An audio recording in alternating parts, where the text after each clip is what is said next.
योगेन चित्तस्य पदेन वाचां मलं शरीरस्य च वैद्यकेन योपाकरोत्तं प्रवरं मुनीनां पतञ्जलिं प्राञ्जलिरानतोऽस्मि आबाहुपुरुषाकारं शङ्खचक्रासिधारिणं सहस्रशिरसं श्वेतं प्रणमामि पतञ्जलिं गुरुर्ब्रह्मा गुरुर्विष्णु गुरुर्देवो महेश्वरः गुरुः साक्षात् परब्रह्म तस्मै श्रीगुरवे नमः। हरिः ओम्।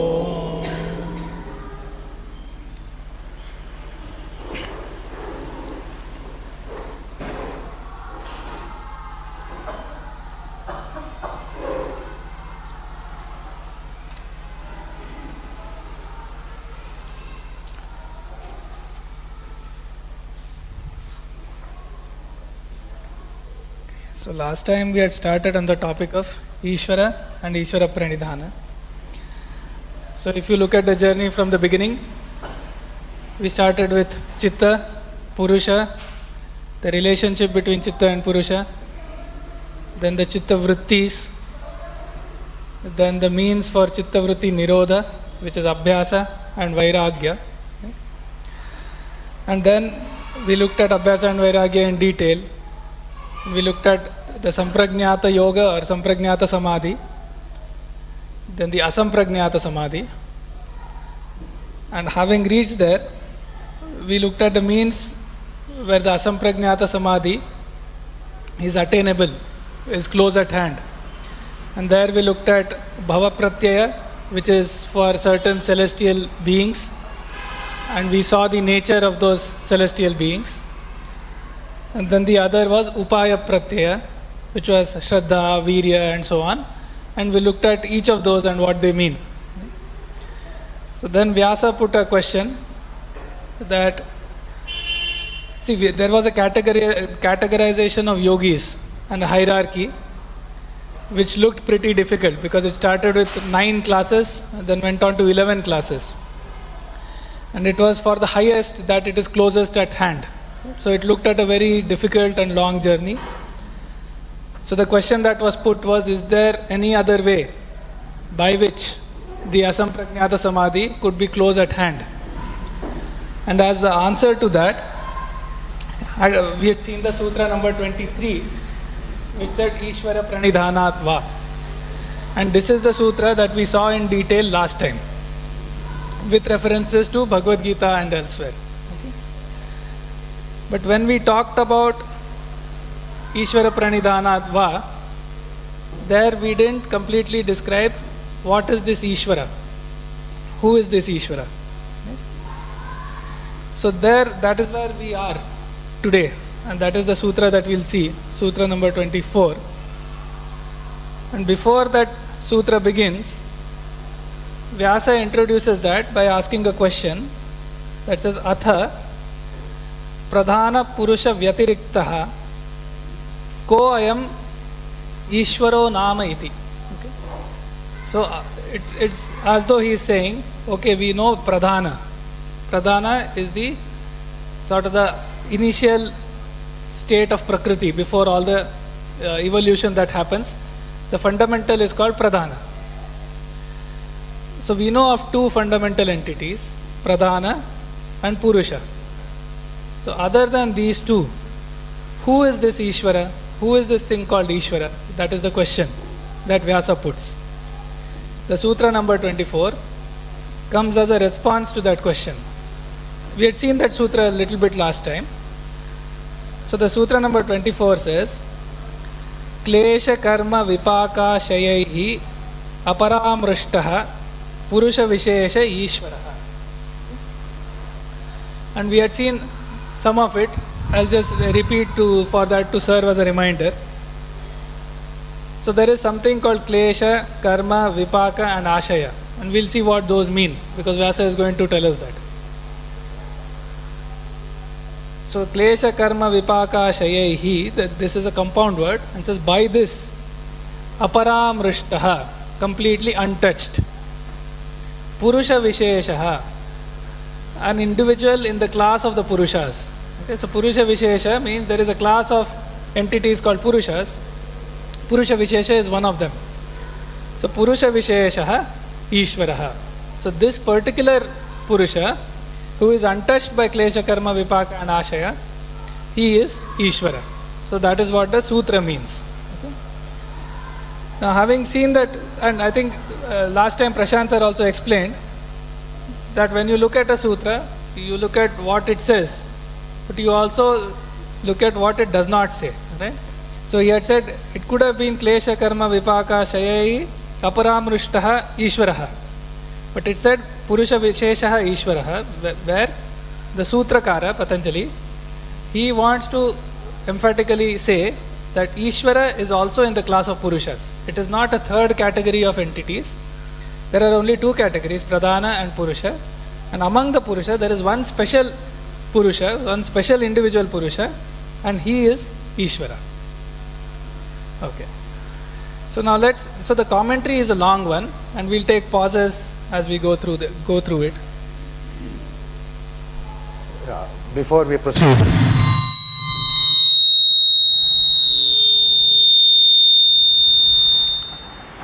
proceed, just now as I said, when it comes to investigations, we just can't consider what is said, what is being said. What is not being said is also important for inquiry. Investigations, philosophical investigations, and even investigations in jurisprudence. You just can't go by what someone has said or what someone has done. What someone has not done also needs to be considered. What someone has not said is also to be considered. So that's why it's a thorough inquiry can take place.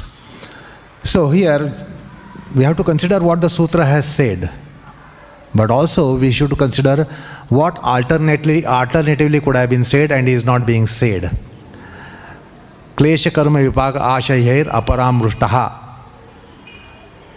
Ishvaraha could have been probability. Who is Ishvara? Because Ishvara is being defined. So what are the characteristics which are mentioned? Klesha, karma, vipaka, ashayher, aparamrushta, untouched by those four factors. Those are the four factors by which we are all untouched. We are all touched. We mortals are touched. All beings are touched, but he is untouched. But he also brings the word Purusha Vishesha to mention that it's a metaphysical entity. And it is of the class of Purusha. And then Vishesha Purusha. Last time he explained you Gau Vishesha, Shwana Vishesha. Dogs, all dogs are dog, but there is something called as Shwana Vishesha, a particular dog, a particular cat, a particular cow, a particular cattle. So it is a particular Purusha. Then usually we tend to equate Ishvara is Mahadeva, Ishvara is Bhagavan, Ishvara is Deva Adhideva. So he could have brought those also. Klesha karma vipaka yehi aparamrushta Purusha Vishesha Mahadevaha, Purusha Visheshaha Bhagavana, Purusha Visheshaha Devadi Devaha. But he has not used those expressions. He has used the word Ishvara. So Ishvara is again, as I explained to you last time, he is the one who is indweller in all beings and who is the controller of all beings, Antaryami. Just as we have Antaryami, even a particle has an Antaryami. Even inert matter, the particle has an Antaryami, internal ruler, internal constitutor, informer, one who forms from within a manifestation. So that's how Ishvara word has to be also understood at some point in time. Then secondly, because of Ishvara, Patanjali Yoga Sutra is said to be a theistic philosophical system, theistic Sankhya, as opposed to something called as atheistic Sankhya. Because this thought can come to modern mind. is there a God? Is there God at all?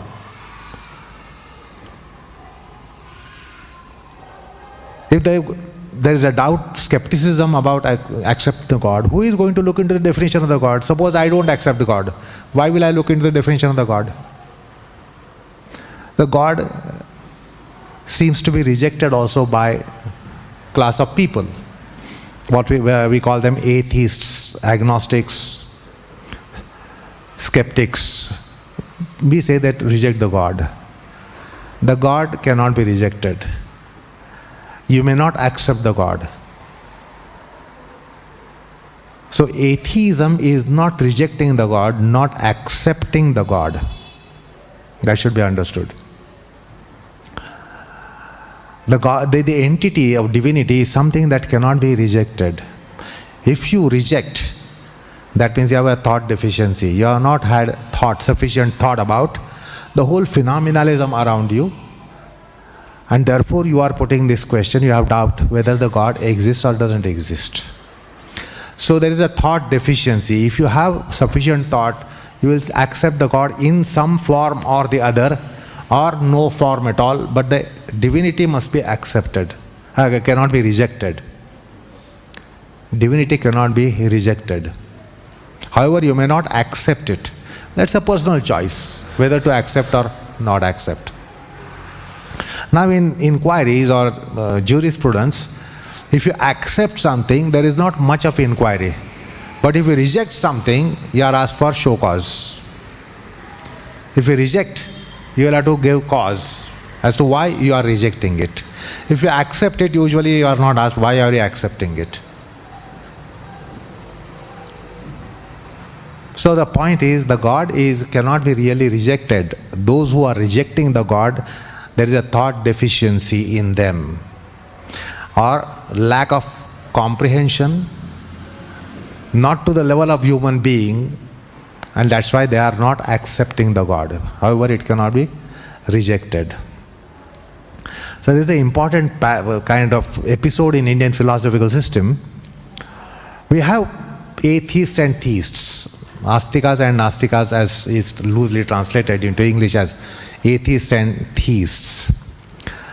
Now, suppose I am a heterodox person. I don't believe in any scripture. I don't believe in anything which is postulating something that cannot. I will say, first show me. If you show me, I will believe. Now, if that is the case, they are called pratyaksha pramana vadi. They are called logical positivists in philosophical system. Logical philosophists will say, show me, then I will believe. Baap dakho nahi to shraddha kar. Now, divinity cannot be showed like that to anyone. Suppose I reject. Somebody cannot come and tell me, see, this is the God, and now I accept it. God cannot be shown. Now, the heterodox people don't believe in even Shastras. They don't accept Vedas, they don't accept scriptures. Now, how will you make them believe? They only believe in logical positivism, that means pratyaksha, etc. They will only accept pratyaksha like Charvaka did. Or they don't even accept Shastras. They don't believe in Vedas, they don't believe in scriptures. So there was a time in about 10th century, Udayanacharya, he countered such people who rejected God. So he said, I will make a bid to convince you that the divinity does exist, God does exist by inference. Now in case of inference, it is something that you are not able to see, but you infer. And inference is valid. You don't have to show. Inference can take place. You don't show the thing actually as it is, but inference is possible. So he puts wonderful inferences to make one atheist believe in God. So those are the anumanas, 9 or 10 anumanas are there. One of the things is that do you accept that this is a creation here? Yes. Have you created this? No. Have your forefathers created mountains and oceans? No chance. Not possible. We can't claim that my ancestors created oceans, my ancestors created mountains, planets, stars, galaxies. Not possible. So, that is called Anumana, based on all these things are around, and there must be a creator behind all these things. So, who is the creator? That is the creator. The world is being destroyed every moment. The things are destroyed every moment here in the universe. Who is destroying? Who can destroy? Unless I am owner of something, master of something, I cannot destroy it. Master only destroys. Or master should only destroy. If the destruction is taking place on such a scale, there must be a destructor. Who is destroying all these things? The things are disappearing, going away, are extinct. Every moment something or the else is going away, is extinct. There is extinction. There must be a master to take up this destruction on such a phenomenal scale, astronomical scale. So who is that? It is that. Then one of the interesting is Padanumana. We know languages. The languages are there. So many languages are all over the world. In language, it is important to accord meaning to words. There must be words. There must be meaning to words. Now, who took up this mission of primordial language? Because today you will say English means they will say Hebrew, Latin, this, etc. Root languages. They will go to root languages. But somewhere the first language was created. Who created the first language? Man did not create first language.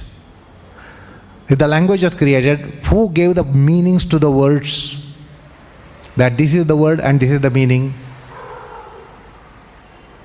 See, in this world, so many things are gone undiscovered. We do not know. We do not know who created. And many times I give example, wonderful example. The celestial elixir available on the planet is cup of tea, Amrita Tulya.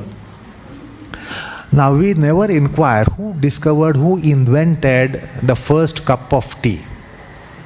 No doubt man created, explored, invented, but we are really ungrateful. We all relish the first cup of tea in the morning, first cup of coffee in the morning. We never bother about who is the scientist behind this. Because somebody must have thought, somebody must have prepared a compound, and that became as a tea and coffee.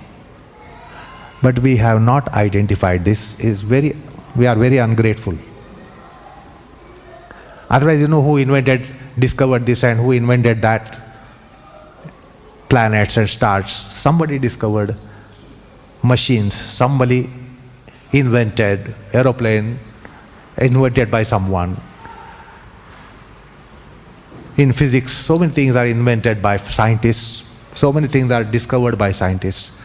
We have failed to ascertain who created the first cup of tea without which we go mad. First cup of coffee without which we go mad. We don't have any sense of inquiry. We don't have any gratitude for such a great person. For centuries and millennia, the world is dependent on the cup of tea and coffee. Similarly, about the language, who created first language?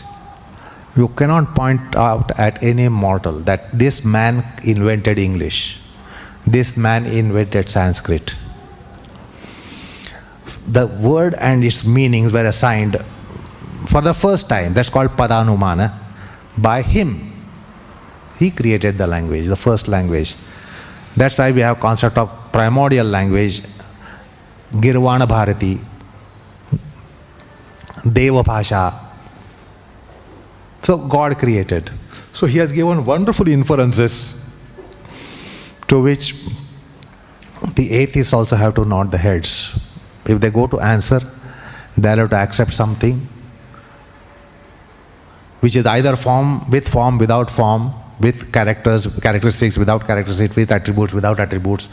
That's why we have concept of murta, vyakta, saguna, nirguna, savishesha, nirvishesha. If we don't believe the God in form, no problem. There is a God without form. But the God must be accepted in some form or no form. You cannot reject. You may not accept. You may not believe. So these are all different things. To be believing, not believing. To be accepting, to be not accepting. But you cannot be rejecting. If you reject, that means there is a thought of insufficiency, deficiency. How a thought process. Why all this? Why all this like this? Why am I here? From where did I come? Where am I going to go? What is all this around me? From where has it come? You'll have to believe in some such entity. And that, how is that entity? It is, we say, omnipotent, omniscient, etc., etc. In theism, it has to be accepted.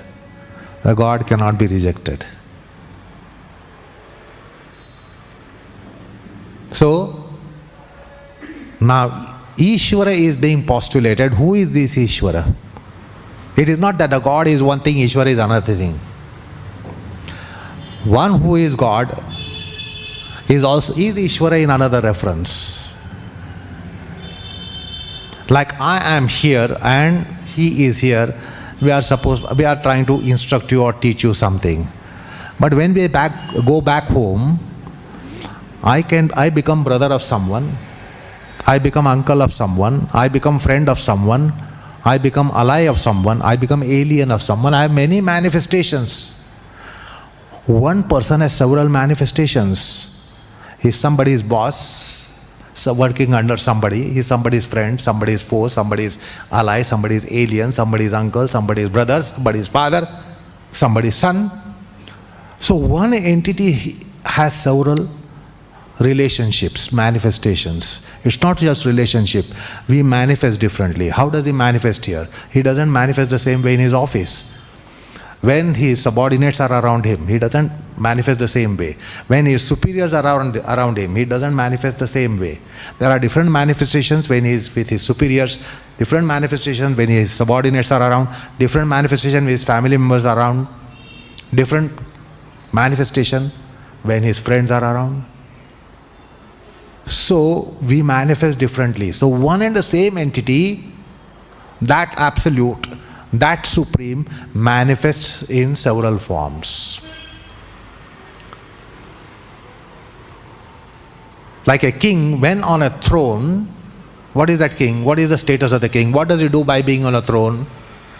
The same king can be back in the bedroom on the bed, and his child or grandchild might be sitting on the laps and dirtying the clothes. King is king. But now what has happened? He has allowed the baby to dirty his clothes, spoil his clothes. He doesn't have grudge. If somebody does that outside while he's on the road or while in the palace, somebody throws dirt on his clothes, person might be even hanged because he's a king.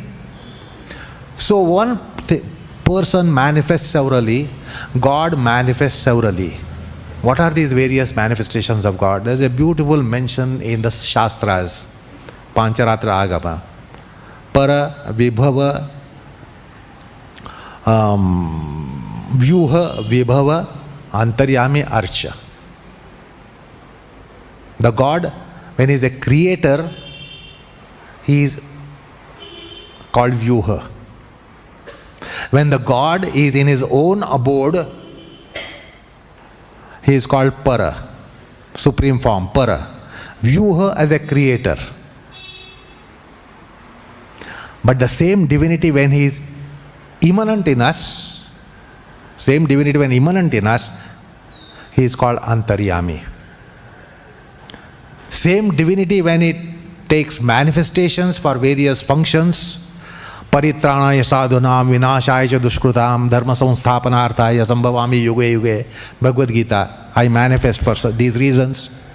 So that is called vibhava. When he has a function in the universe and the divinity manifests to carry out a particular function, specific function, apart from creativity, creation, he has so many functions. He is not just a creator, he is also a destroyer. He is also a maintainer. You know the word God, God. What's that God? Generator, organizer and destroyer. So he has so many functions. So that's all vibhava forms. He comes for various functions. Archa is his form for worship. He appears on the planet to be worshipped. It's called Archa Avtara. You all know Krishna had a father and mother, Rama had a father and mother. Is that right? Ganesha had a father and mother. Who was the father and mother of Panduranga, Vithala in Pandharpur? Was he born of somebody's womb? Krishna was born of the womb. Panduranga was not said to be born of the womb. From where did he come? Balaji at Tirupati. Do you get anywhere that this is the father of the Balaji and that is the mother of the Balaji? However, with regard to Krishna, you get it. Krishna's father, Krishna's mother, Rama's father, Rama's mother. Names are there. History is there. That's called Archa Avtar. So God can manifest severally according to our agamas. And here Ishvara is the one who is immanent within us. Now how is this Ishvara? Although he is within us, we are all touched by klesha karma vipaka ashaya. He will explain you that. But he is within us, not untouched. He is within us, not touched by all that. We are touched by all that. So he is untouched by klesha, karma, vipaka, ashaya. Now, one who is within us is not the creator of the universe. He is only meant for us, to reside in us. For what purpose? Ishvara sarva bhutanam hruddeshe arjuna tishtati brahmayan sarva bhutani yantra rodhani mayaya. To move us as if mounted on a machine of karma, time and space and karma, he goes on moving us on the wheel. That is why the Ishvara is there. And what other purpose? Tameva sharanam gaccha sarva bhavena bharata tat prasadat para shanti sthanam prapsyasi shashvata. Bhagavad Gita 18, 60 and 61 verses. He is there to liberate you. He is not only keeping you bound, moving on the wheel of karma, wheel of time and space. He is also there to liberate. How? Tameva sharanam gaccha. Wholeheartedly surrender unto him. Totally, completely. Tat prasadat. Then you will get a prasada. Of the nature of what? Parashanti. Supreme bliss. Supreme peace. And sthanam praspasi shashvata. You will attain a abode, a permanent abode from where you don't have to go, come, etc. Now we are all going and coming. We have come here, we will be going. After having gone, we will come again somewhere. Having come, we will go. Having gone, we will come. So we do not have eternal space. We go and come and go, come and go. We are all nomads actually. You all claim your all houses. Actually, we are all nomads. We don't have any house. Our house is there for us as long as we are living. Once we are dead, even our kith and kin keep our body outside and dispose it outside. You say it's your house. We don't have eternal space, eternal abode. Liberation gives you eternal abode from where you don't have to go, come back, etc., etc. That's the liberation. He is there for that purpose. Go over to him. So he has just made several points. Okay. Now each of those points, there is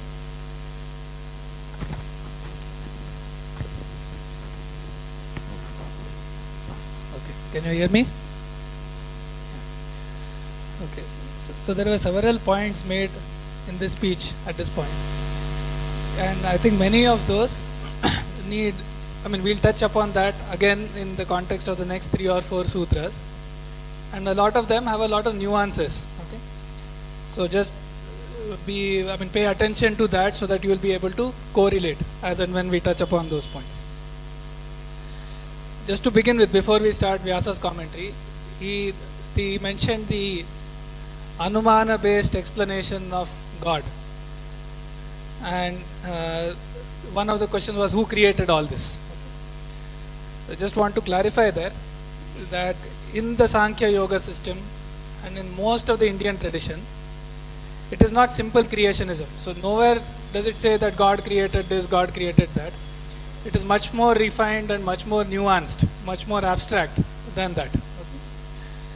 And the inferential way of explaining, like Udayanacharya did based on Anumana, is not considered a preferred way of doing it. Okay?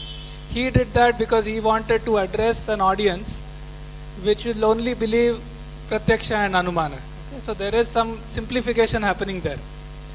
But the essential texts, like the Vedic texts, the Sankhya, the Sutras, are at a slightly refined and elevated plane than the simplistic arguments, because it might sound simplistic that who created all this, it has to be God. This is a very sort of a simple argument that has been going on. Here it is much more at a higher level, and even if you just take the example of how Purusha influences Prakriti, that undergoes an evolution through several stages. Right? Nowhere is it said that some personal entity called God came and created this mountain. That is not how it operates. Okay?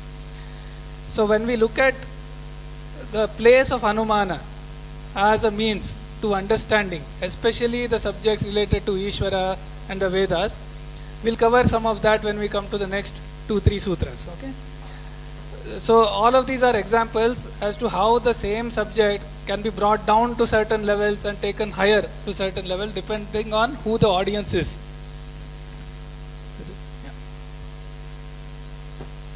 Yeah. So but before we digress into those points, let us cover this specific sutra and what Vyasa says that. And when we come to those points, I'll try to connect it back to whatever he said so that we get the color of what I'm meaning to say at this point. Okay? Even things like the word and meaning, Shabdartha Sambandha, we'll touch upon that a little more and see what that is. Okay, so back to the sutra. It is Klesha Karma Vipaka Shayair Aparamrishtaha Purusha Vishesha Ishvaraha. So, firstly, it is interesting that there is a need felt to define the Ishvara. Okay, we might think that in all these subjects, all these darshanas, Ishvara is taken for granted. Patanjali never defined Chitta. Patanjali never defined Purusha. Right? He directly mentioned them as something that is well known. That is not true in the case of Ishvara. Ishvara, there is a specific step taken to clearly give a precise definition of what Ishvara is. Okay? So that in itself is fascinating, and it comes from the background of Sankhya, which doesn't mention or emphasize the Ishvara. And therefore the need is felt to not give a very vague and abstract description. Oh, this is the Lord Almighty who creates, who liberates, and so on. That comes elsewhere, but because this is a sutra text, a need is felt because every sutra text has to undergo a lot of criticism and defend itself against other schools of thought. So it is a systematization that happens when somebody writes a sutra. So a need is felt to provide a very precise definition. And here it says exactly there are 4 things: Klesha, Karma, Vipaka, Ashaya. There is one specific Purusha who is untouched by that is Ishvara. And Vyasa in his long commentary makes about 3 or 4 points related to that. Let's see those points. So firstly, he will explain what is Klesha, Karma, Vipaka and Ashaya. So Avidya, Dayaha, Kleshaha. Okay, so what are these Kleshas? There are again 5, which we see in the 2nd chapter. Avidya, Asmita, Raga, Dvesha, Abhinivesha. Now, Avidya is again often described as Maya, contrary knowledge, and so on. But in the Yoga Sutras, avidya also has a very specific definition. It explains 4 things, right? Anitya, Ashuchi, Dukkha, Anatmasu. So if those 4 things are confused, that specific confusion is avidya.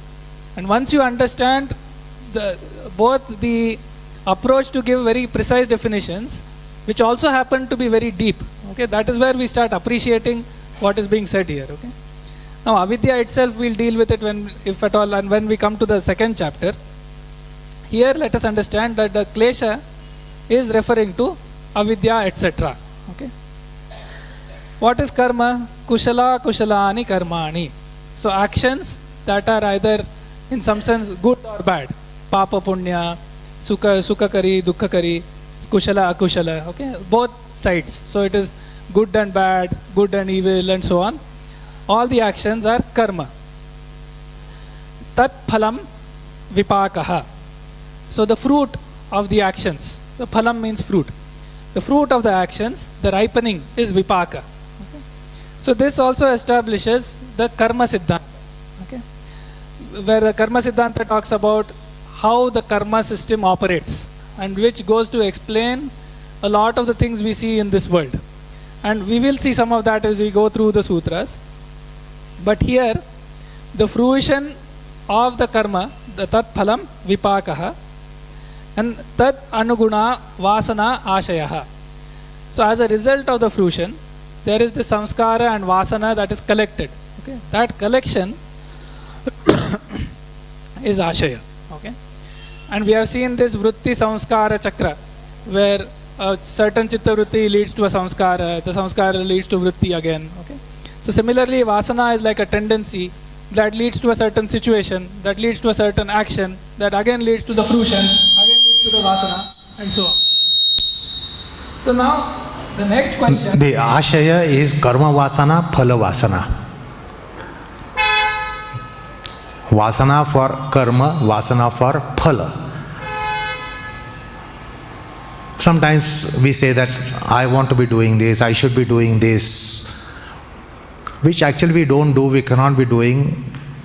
We have limitations, yet we have vasana, that I should have been doing this, I should have done this, I should be doing this. So there is an urge to be doing, that's a vasana.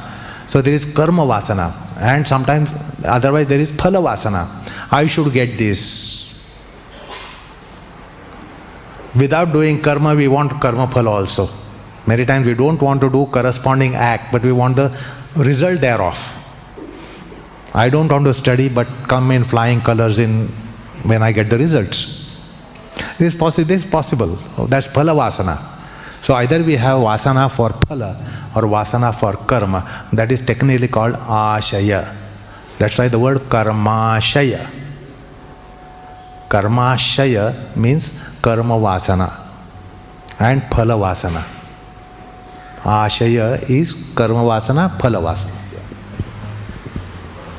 And so being untouched by any of these, is it coming, the mic through? Okay. So being untouched by any of these, the one who is untouched is Ishvara. Now Ishvara comes from the verb root ish. Okay. Ish, Aishwarya. Okay. So Aishwarya means in some sense glory, lordship, right? So having all the glories. So that is the sort of the etymology of the word. But now Vyasa again, he is going through very subtle arguments. Okay, he says, so one might question, okay, Ishvara is untouched by all of this, but who says my Purusha is touched by all of this? Because Purusha is unchanging anyway, right? So there again a very beautiful argument is given. So firstly, this klesha, karma, vipaka and ashaya, where do they reside? Do they reside in the Purusha? So the answer is no. So techa manasi vartamanaha. So where do they reside? They reside in the chitta. They reside in the manas. Okay. So all of this that we are reading, this adhyatma, it is primarily about the chitta and it operates on the chitta. Because Purusha is unchanging anyway. There is nothing much you can do about it. It's not going to change. So there is nothing to worry about. The whole thing that we are working on is the chitta. So this klesha, karma, vipaka, ashaya, where do they reside? Manasi vartamanaha. They reside in the manas and the chitta. So then what has our purusha got to do with it? Purushe vyapadishyante. So it gets attributed to the purusha. Okay, so each chitta has its own purusha. These four things, even though they reside in the chitta, it gets attributed to the purusha. But how to understand this? Okay, so it gets attributed as sahi, means he only, tat phalasya bhokta iti. He is the bhokta, the experiencer, okay, of the fruit. Okay, so he is the sufferer. He is the one who is going to enjoy or suffer the fruits. Tat phalasya bhokta. How? Now that is being explained again by a very nice analogy. He says, yatha jayaha parajayaha va. So victory or defeat. Okay, just as victory or defeat, yodhrushu vartamanaha. So where do really the victory and defeat lie? That lies in among the soldiers. It is in the army, right, or the military. But Swamini vyapadishyante. It gets attributed to the Swami, to the king.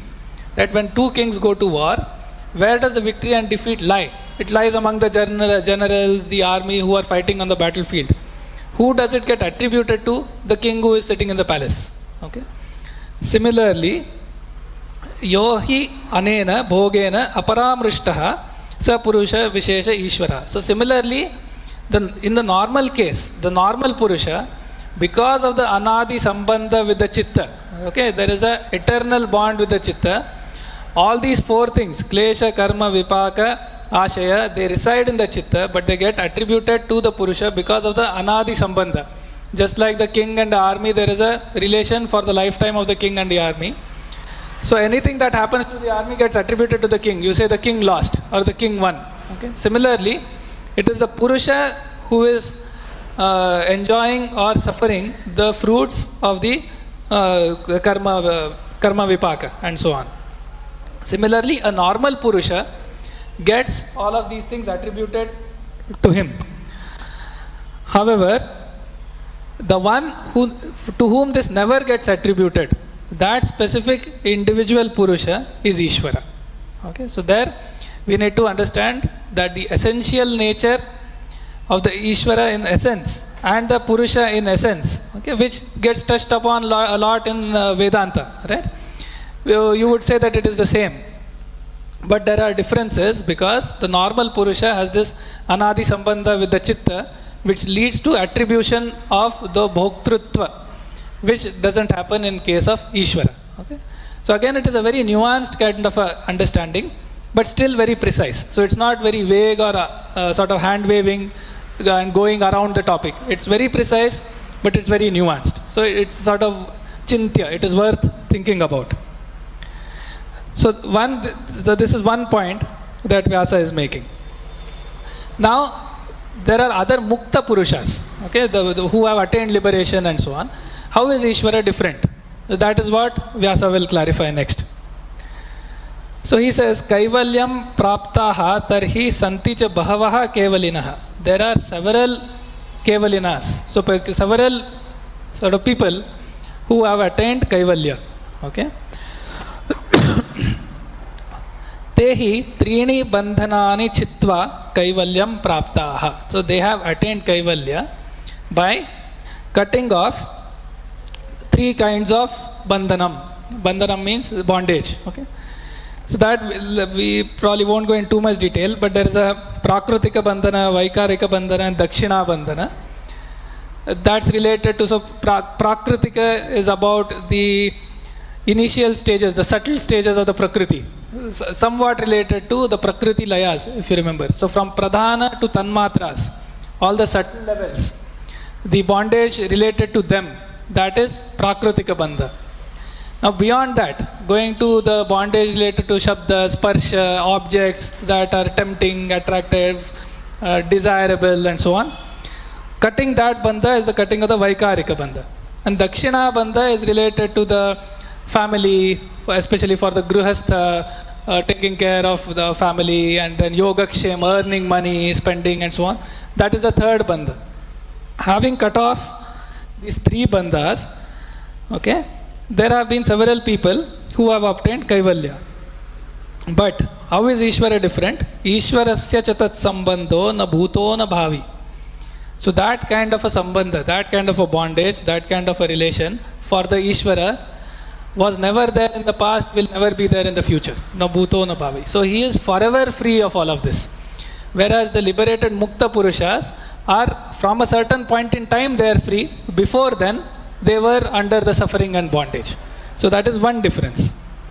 Now the other, yatha muktasya purva bandhakotihi prajnayate naivam ishvarasya. So these are people who had a bondage in the beginning, right, and then they got liberation. Ishvara is not like that. He never had any bondage, right? On the other hand, yathava prakriti linasya uttara bandhakotihi sambhavyate naivam ishvarasya. So for prakriti linas, if you remember, who get sort of dissolved and merged into the pradhana prakriti, and we sort of described it as a case of mistaken identity in some sense. As they evolved and they got merged into the prakriti, the fundamental entity, as opposed to getting knowledge of the purusha and getting kaivalya. Okay?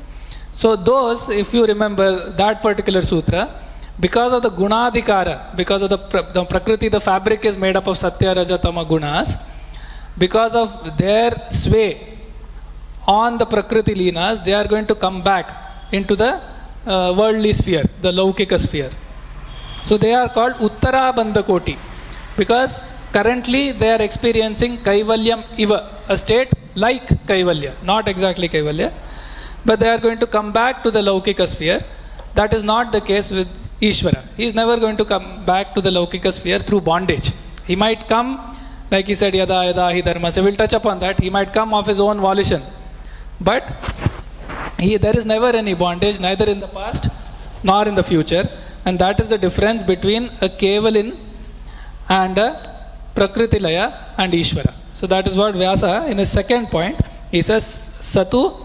Satu means this is about Ishvara he is talking about. Sadaiva Muktaha, Sadaiva Ishvara iti. Okay.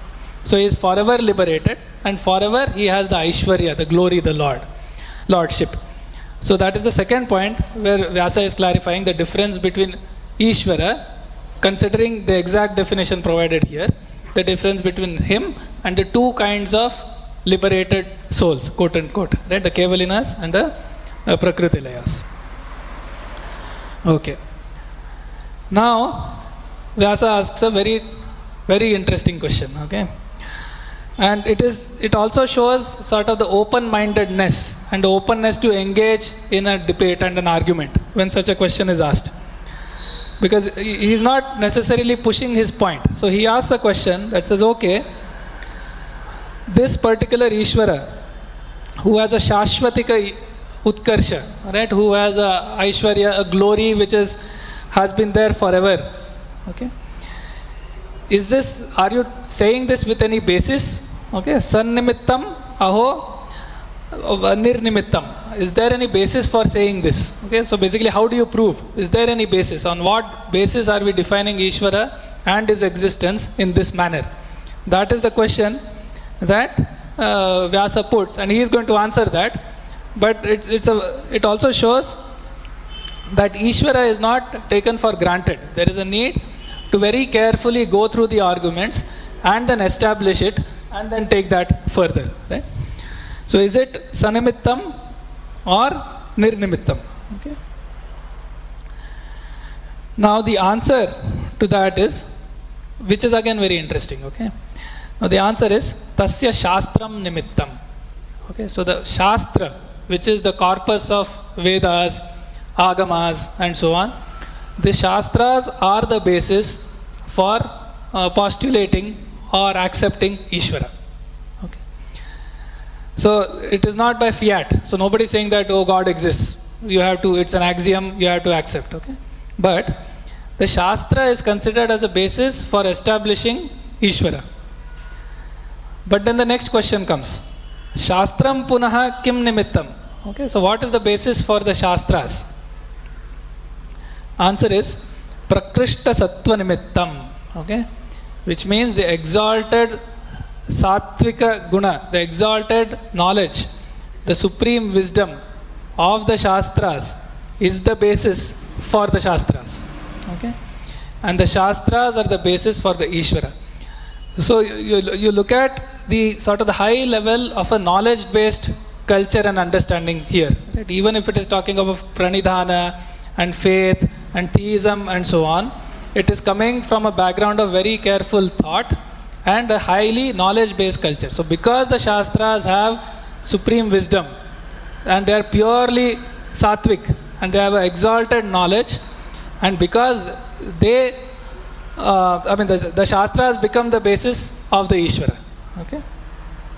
And the basis of Shastras is the Prakrishta Sattva. So now, Etayoho Shastrotkarshayoho Ishvara Sattve. Now the Ishvara Sattva also means the Prakriti of the Ishvara. Right? So you have heard of Ishvara being talked about as a universal soul and so on. Okay? But the Prakriti of the Ishvara is purely sattvic and with no limitations. We'll see Sarvagnya Bijam and everything. So it's infinite knowledge, infinite power, purely sattvic. So the Shastras and the Ishvara Sattva, they have an Anadi Sambandha. So there is a eternal relation between them. Okay? And that is how the Ishvara is being established here. And Etasmat Etad bhavati sadaiva ishvaraha sadaiva muktaha iti. And therefore, here ends the explanation of, okay, and therefore there is this Ishvara, and therefore he is forever mukta, or forever liberated. Okay. So this is sort of the second point, through very careful argument, where there is the assumption that the audience has the same respect for the Shastras, the same understanding for the supreme wisdom in the Shastras, and therefore he says, okay, this establishes the Ishvara. Now comes another question. Okay, this is again somewhat interesting and somewhat amusing. It says, without going through the entire Sanskrit text, Tatcha tasya ishwaryam samyati shaya vinirmuktam. So now the question is, the Ishvara in his exalted glory and exalted lordship, exalted power, exalted knowledge, exalted wisdom, with the Prakrishta Sattva and all of that, is there another one who is equal or greater? Okay? Because the definition does not establish uniqueness. Okay? He is untouched by all those four things. There might be another who is untouched by all of these four things. Okay? So how do you establish that there is exactly one? So again there is a logical argument given. Now the logical argument is, now this is sort of a indirect proof. Okay, like in mathematics it's said an indirect proof. So it starts with saying, assume that there is another one who is equal. Okay. Now assume both of them talk about the same thing. And one says, this thing is old. The other says, this thing is new. Now which one is correct? Both cannot be correct. Okay. And exactly one has to be correct. So because exactly one has to be correct, therefore there cannot be two of the same power. Right? So this is the indirect proof as we hear in mathematics. So it is not a proof by construction, this is a proof by contradiction. Because if you assume the reverse, you end up in a contradiction. What is the contradiction? There are two supreme entities with exactly the same highest power, both are saying opposite things, now what happens? Okay? Now this kind of argument, here it is called Yugapat Prasaktihi. Okay? And somebody who is a student of grammar or Vyakarana, okay, who is a student of Panini and Ashtadhyayi, which in those days, anybody studying these texts would definitely have been a student of Panini and Ashtadhyayi, because that was a basic education from sort of the initial days, because you have to understand the language in all its nuances to be able to read these Shastras. Now in that Shastra, there is this notion of Yugapat Prasaktihi. So the Ashtadhyayi is a set of rules about how the Sanskrit words, sentences and so on can be formed. And there are situations where in a certain place, there are two rules that can apply. But the two rules will take it in different directions. Now what to do? So that is called Yugapat Prasakti. And then there are various ways to sort of disambiguate that problem. Okay, so there is something called, say, Purva Para Nityantaranga Apavadanam Uttarottaram Baliyah. Okay, so it says, okay, what is the number of that rule? Is that a rule of type exception? Is that a rule of type Nitya? Okay, it is almost like a sort of what we deal with in computer software. Okay, there are a set of rules. There are two rules that have come, then there are certain criterias, and whichever rule meets this criteria, whichever Panini Sutra meets this criteria, it is Baliyaha, it is the stronger. Okay, so whenever there is a Yugapat Prasakti, which means at the same time multiple rules apply, there is a clear path to disambiguate and say this is the stronger rule. So that same argument for a student, for us it may be a new type of argument, but for a Vyakarana student they deal with it on a daily basis. Now the same argument is being made here, where if there are two powerful entities with a Yugapat Prasakti, there has to be one who is stronger, and in this case it is not, there are no rules to say what is stronger. It is resolved by saying there is exactly one Ishvara. There is no doubt about it. There is exactly one Ishvara who is completely untouched, and that is the one who we call Ishvara. And the name Ishvara is carefully chosen based on the Ish Dhatu, the verbal root, Ish Aishwarye. Okay?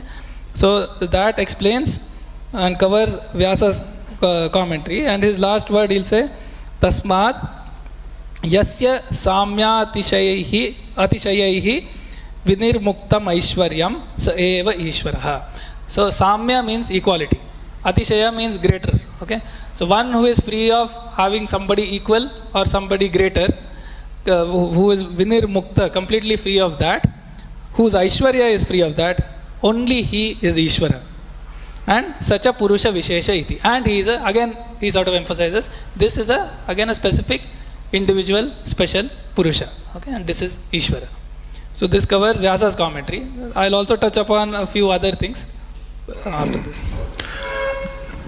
See, about Ishvara, certain clarifications are made in those few lines of Vyasa. Our individual soul, Purusha, is also untouched. It cannot be wetted, it cannot be dried, it cannot be heated, it cannot be cut. If you read Bhagavad Gita, 2nd chapter, where the soul entity has been described, that it is immutable, it is eternal, it doesn't have hunger and thirst. So immutable principle, we are also immutable essentially. So the klesha, karma, vipaka, ashaya do not really touch us as well. What is special about Ishvara? If he is untouched, I am also essentially untouched. So metaphysical entity of ours is also untouched. And in the Ishvara is also untouched, then what's the difference? So he gives that wonderful metaphor, the metaphor of king. The battle is fought by the soldiers. The king may not be coming on the battlefield at all. Both the kings are in their palaces, respective palaces. But one army loses and one army wins. So in that case, it is attributed to what? Attributed to the king. King lost, king won. So in our case, the loss and gain is attributed to us as a finite soul. Although they are not of us, they are attributed to us. In case of Ishvara, even such attribution doesn't take place. Then he has Aishwarya, glory, which is Niratishaya, unexceedable. This is also important. Not just maximum glory. The God doesn't have maximum glory. The word here is used very carefully, unexceedable glory. That means it cannot be exceeded. So his samarthya, his aishwarya, his power, his strength, power, glory, whatever, which is why he is called Ishvara, because of his aishwarya, that is unexceedable. Is it possible that we can have two entities who are klesha, karma, vipaka, ashaya, aparamrushta, untouched by this? No, two entities cannot be there. Like, if both are equal in powers, Yugapat, simultaneously, see, suppose we two have equal powers, simultaneously I cannot proclaim this is new and he countering this is old. This can become old tomorrow. So if he says tomorrow this is old, it is accepted. But Yugapat, simultaneously, Yugapat Prasakti, the technical term that he used, simultaneously two glorious cannot say this is old and this is new. Somebody's statement will be invalidated. Now if it is invalidated, that means that person, that entity doesn't have the glory equal to this. So suppose imagine there are two Ishwaras. One says this is new, the other says this is old. And one gets disproved simultaneously. So if one gets disproved, that means that is inferior. And if it is proved, whoever stand is proved, he is superior. So therefore there can be no two Ishwaras simultaneously existing.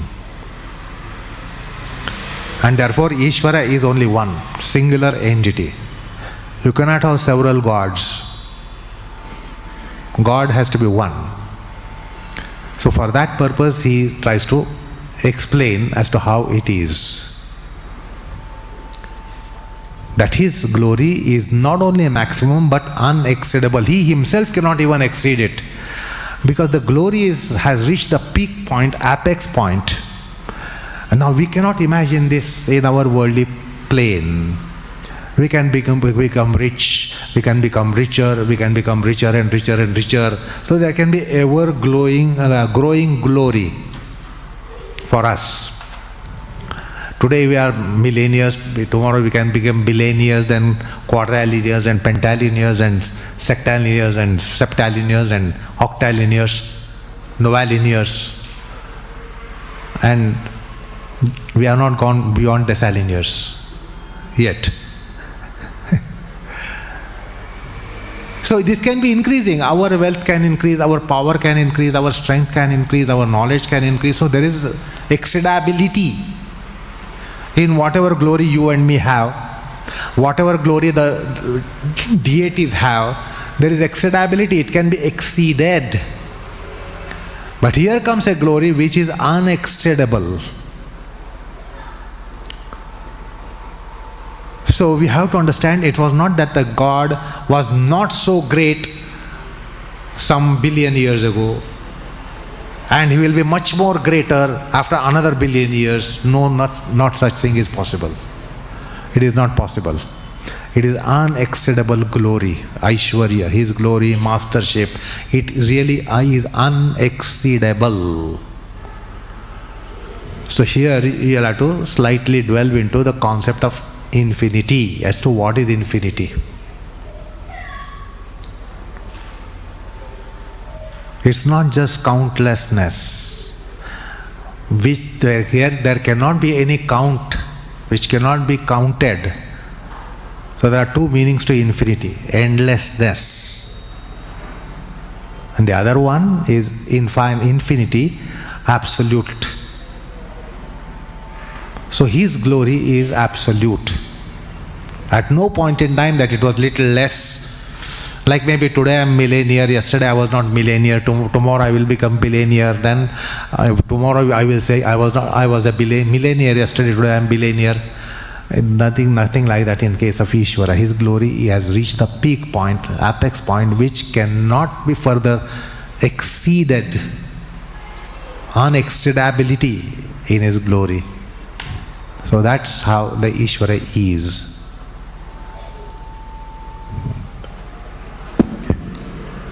Alright, so next time we'll cover the sort of the surrounding material that's outside of Vyasa's commentary but related to the topic for this sutra. So we'll chant the slokas on Guruji, and after that we'll wait for any questions. Those who want to leave can leave after the slokas.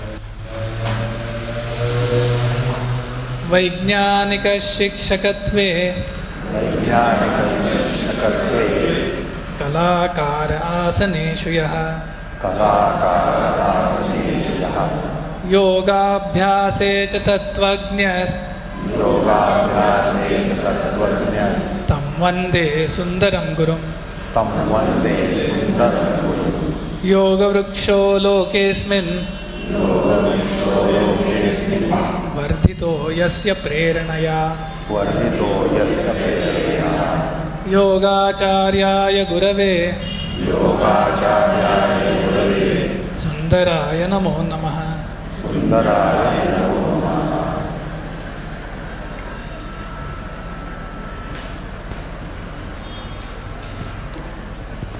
Any questions?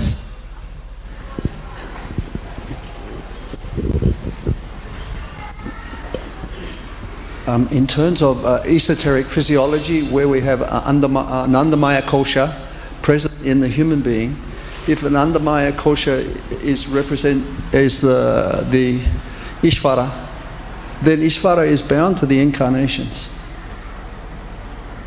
Ishvara? Could you repeat the last line? Then is Ishvara bound to the incarnations? Because if in each incarnation the koshas are reproduced. Yes. So if Ishvara is an Andamaya kosha, is that Ishvara not bound to that incarnation just as Purusha is? I think we are missing one word. Ishvara is what to the incarnation? Bound. Bound to the incarnations, okay. During the incarnation is the Ishvara bound to his Prakriti. See, the Anandamaya Kosh mention pertains to our embodiment and the indweller within us, that aspect of divinity who is indwelling in us. This divinity doesn't incarnate. The avatars are not to the divinity aspect which is within us as an immanent transcendent principle, Antaryami. The avatar comes to the vyuha called Vibhava. That's why I said there are 5 kinds of manifestations for divinity. One is the para, as the divinity is in his own abode, which is Vaikuntham. What is Vaikuntham? It is Vaikuntham. Vigata Kuntham. Kuntha means obstruction, limitation. मराठीमध्ये कुंठित झाला म्हणतो आपण. कुंठ is to put an obstruction, put a limitation. Now when he is in his abode, that is called Vaikuntha. That means whatever is there, the beings there, they will have no deficiencies, no shortcomings, no obstructions. See, our desires are obstructed in the world. Needless to tell you about it. We have so many desires, obstructed.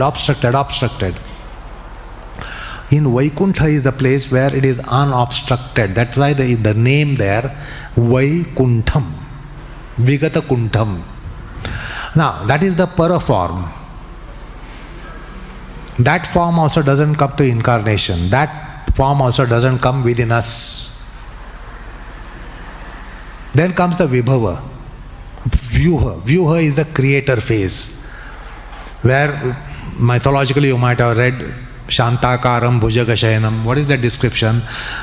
Reposing in the Kshira Sagara, reposing in that ocean, Milky Ocean, Kshira Sagara, reposing in the Milky Ocean, and from Milky Ocean we get our galaxy. Our galaxy has come from Milky Ocean. So that is the Kshira Sagara. He is reposing on it and he is generating the creation of this galaxy. How? A Brahma stems from his navel in a lotus, and that Brahma is the creator deity, and Brahma creates all this. That is called Vyuha. That also doesn't incarnate. That is not his manifestation to incarnate. His manifestation to incarnate called Vibhava. Vibhava form. So Vibhava form incarnates. And Antaryami form is the one who resides in a Vaikuntha kind of thing within us. That is Anandamaya Kosha. Why it is bliss profused? Will you say you are bliss profused when you have been obstructed severally, or even in something you are obstructed? Will you say I am blissful, bliss profused? Bliss profused means no obstructions, no limitations. So there is a kind of Vaikuntha within ourselves in the esoteric physiology. That is called Anandamaya Kosha. That is why it is Anandamaya. Ananda, bliss. Maya, profused. Bliss profused atmosphere is needed for divinity to reside. And that is why that Anandamaya Kosha, it is not that form of divinity which is going to incarnate as Rama, Krishna, Narsimha, etc. It doesn't incarnate. It is merely an indweller for the purpose, as I told you earlier, Bhagavad Gita, 60-61 verses, is for us to have the experience of life and break all shackles and get emancipated. So we should not be confusing between the incarnating form of it. See, suppose now you see me as Prashant. You do not know that I am a professional actor. And when I am professional actor, I enact various roles. Sometimes I become Ramdas, sometimes I become Abdul Khan, sometimes I become Shivaji. I play several roles being an actor.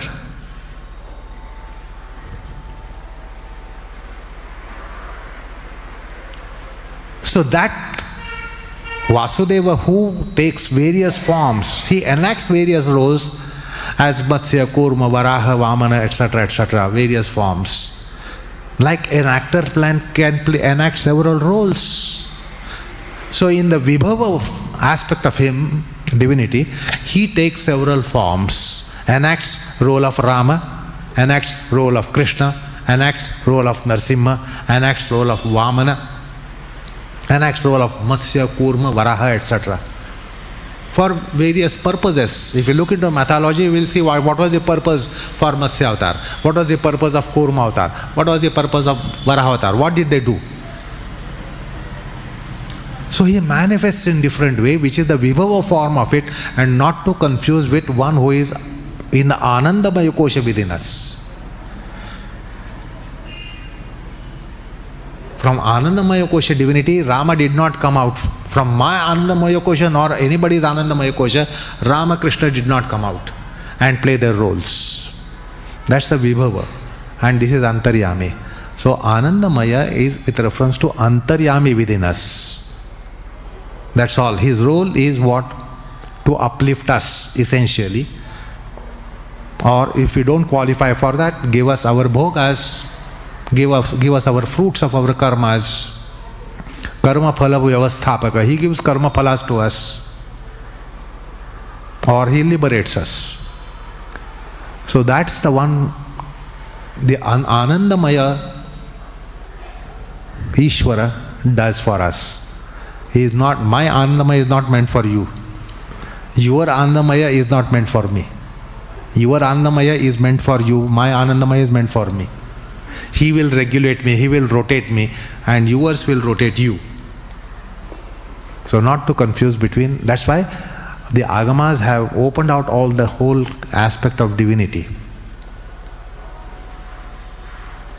So Para, Vyuha, Vibhava, Antaryami, Archa. These are his various forms. Not to confuse between this and that. Like you severally manifest in different scenarios, different time and space frames. You are like this here. You were not like this yesterday at the same point in time, say 11 o'clock. Your manifestation was different. You enacted different role yesterday at the same time. You are enacting this role today that you are hearing me, you are hearing us, you are trying to understand Patanjali. Tomorrow at 11 o'clock you will do something else. You might be at your dining table. You might be in a shopping mall. You play several roles. And therefore you have several manifestations. So divinity has been explained in Agamas as several manifestations. Yeah. Is that what is grace? When you talk about grace, is that what you mean? Grace. Grace, the grace is within us. He is going to grace us. He is there to grace us even up to liberation. The human spiritual summum bonum. Therefore, He can grace everything to us from very, very minute, very, very negligible, very, very small. Oh, I was lucky to win a raffle. I was lucky to win a prize. That's a grace. But it's a very finite grace. From finite grace to infinite grace comes from Him who is within us. He is there, Antaryami, internal ruler, informer. He forms everything within us by being within. So the grace will come from Him. All graces come from Him. Yeah, so Ishvara is a means for beggar. Ishvara is a means for a beggar who is begging for alms for one-time meals. And Ishvara is also there for even celestial deities to be graced. So Ishvara doesn't feel deprecated, belittled when a beggar is graced by a coin. A beggar is graced by a coin falling in his begging bowl. Ishvara is not belittled. Or somebody is given the supreme kind of fruition, spiritual summum bonum, parama purusha, purushartha, moksha, nirvana, kaivalya. He can give grace in all, the entire range. Nowhere he is belittled, nowhere he feels that he is being abused or misused or offended. If I ask him for a penny, he is not offended. If I ask him for liberation, he is not offended. That's how He is within us to be gracing us. Yeah, so isn't he bound to the Anandamaya Kosha in the case of incarnation, right? So it's not only the incarnation. So, like he said, Ishvara sarva bhutanam ruddeshe arjuna tishtati. So the Ishvara is there in the heart of all the entities. Okay. So the question of being bound can apply to everybody, not specifically to the incarnation, because in his antaryami aspect he is within each and every entity. Okay. Now the mechanism of the incarnation, there is a nice shloka in Bhagavad Gita that says ajopi san avyayatma bhutanam ishvaropi san prakritim swam adhisthaya sambhavami atmamayaya. So in the incarnation state he says, okay, I am unborn, I am infinite, I am eternal, I am the Ishvara of all entities, but I adorn my prakriti and I manifest through my own atmamaya. Okay, so by taking on my prakriti. So that is the incarnation aspect. And like he explained, so there is a manifestation as the antaryami, there is an incarnation. So it's not as though when there is the incarnation, the para doesn't exist anymore because it has incarnated. Right? The para remains, vibhava remains, and he is there simultaneously in all these forms. And in none of these is there any bondage. So that is what is being. See, his incarnation as Krishna is glorious. But do you know his incarnation as Varaha? Pig form. Where do you find pig? Where do you find pigs? In Varaha Avatar, he was like a pig. He was moving like pigs. You see, the pig always goes after dirt and dust, dirty things, obnoxious things. He, as Varaha Avatar, really was like that. Because he is untouched and because he is transcendent, it really doesn't matter whether he is in a bacteria or a mosquito or a bed bug. He is also in bed bug. He is also in mosquito.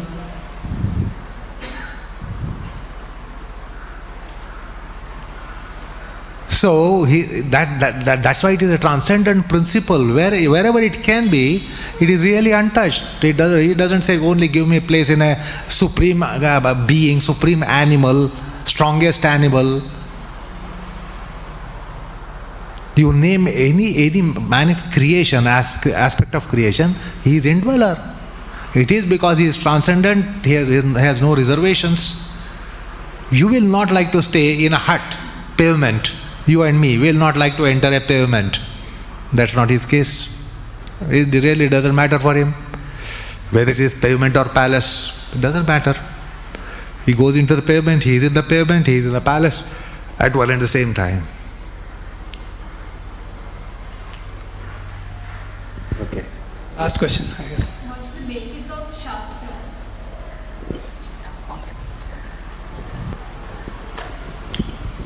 What is the basis of Shastra? He explained, but didn't understand clearly.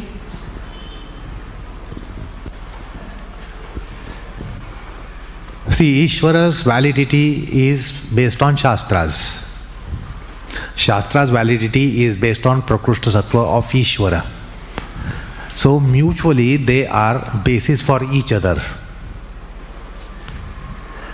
When a child is born to a mother, the motherhood and childhood depend on each other, mutually each other. Mother is mother because of the child. So child proves the mother to be mother, and the child proves to be child because of the mother. Who is proving whom? Both are proving each other. Child proves that this woman is mother, and the mother proves that this is a child. So they mutually prove each other. They are basis for each other. Mother is basis because the child is there. If the child is not there, there is no basis for a woman to be a mother. Having a child is basis for mother to be mother, and having a mother is a basis for child to be a child. So similarly, Prakrushta Sattva of the Ishvara accords validity to Shastras, and Shastras accord validity to Ishvara. That's why in scriptures you will come across that the Shastras were his breaths. He breathed out Shastras. We breathe out foul matter called carbon dioxide. He breathed out Vedas, Upanishads, Sutra Granthas, Shastra Granthas, which is a quotation from Brihadaranyaka Upanishad. He breathed out Shastras. So basis for your exhalation is you. Basis for you is your breath, both inhalation and exhalation. So that's how they are mutually validating each other.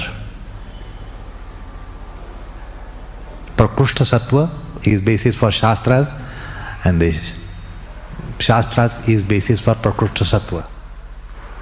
Mother is proved because there is a child. Child is proved to be a child because the mother is there. So that's how there's a mutual kind of validity accorded by Shastras and Prakrushta Sattva of the Ishvara. As we open on the topic of divinity, these things will become more and more clearer. Unless something else is told from the sutras, I will not be able to give complete substantiation and answer to this question. So at this point, I can only say this much. That is my limitation. So put up with it. Thank you. Thank you.